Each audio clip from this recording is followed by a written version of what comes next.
আসসালামু আলাইকুম।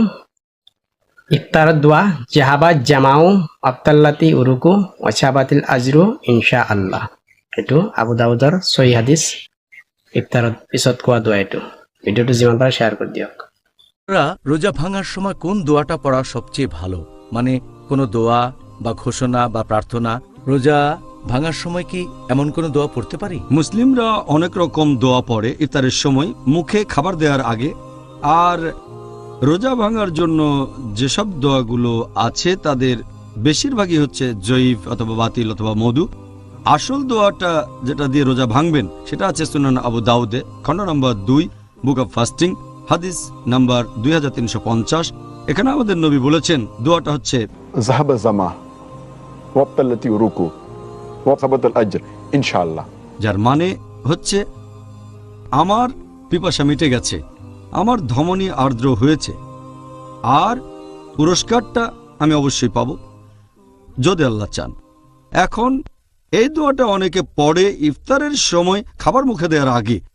রোজা ভাঙার আগে এই দোয়া পড়ার তো কোনো মানেই হয় না। এই দোয়া আমরা পড়ব ইফতার বা রোজা ভাঙার পরে। রোজা ভাঙার সময় খাবার মুখে দেওয়ার আগে আপনি বলবেন বিসমিল্লাহ, তার সাথে তিনি পানীয় খেতেন, দোয়া পড়বেন তারপরে। ذهب الظما وابطلت الركوع وثبت الاجر ইনশাআল্লাহ, যার মানে আমার পিপাসা মিটে গেছে। আপনি পানি খাওয়ার পরেই তো আপনার পিপাসা মিটবে, তাহলে রোজার আগে এই দোয়া পড়ছেন কেন? যখন আপনি রোজা ভাঙবেন, যখন খেজুর খাবেন, ফল খাবেন, অন্যান্য খাবার খাবেন, তারপর যখন পানি খাবেন তখন বলতে পারেন আমার পিপাসা মিটে গেছে, আমার ধমনী আর্দ্র হয়েছে, এবং পুরস্কারটা অবশ্যই পাবো ইনশাআল্লাহ। বিষ্ণু পড়তেন যাহাবা যমা ওয়াবতাল্লাতিল উরুক ওয়া সাবাতাল আজরু ইনশাআল্লাহ। সারাদিনের তৃষ্ণা দূর হয়ে গেল, আমার রগে শিরায় উপশিরায় সিক্ততা পৌঁছে গেল, ইনশাআল্লাহ আমাদের প্রতিদান আল্লাহর কাছে নিশ্চিত হলো। কত চমৎকার দোয়া! এই দোয়াটা আপনি পড়বেন ইফতারে। বিসমিল্লাহ বলে ইফতার করুন। আল্লাহুম্মা লাকা সুমতু ওয়া আলা রিজকা আফতার, তো এই দোয়া নয়।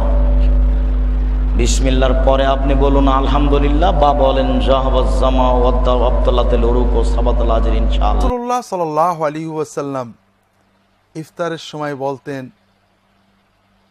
যাহাবা যামাউ ওয়াবতাল্লাতিল উরুক ওয়া সাবাতাল আজরু ইনশাআল্লাহ।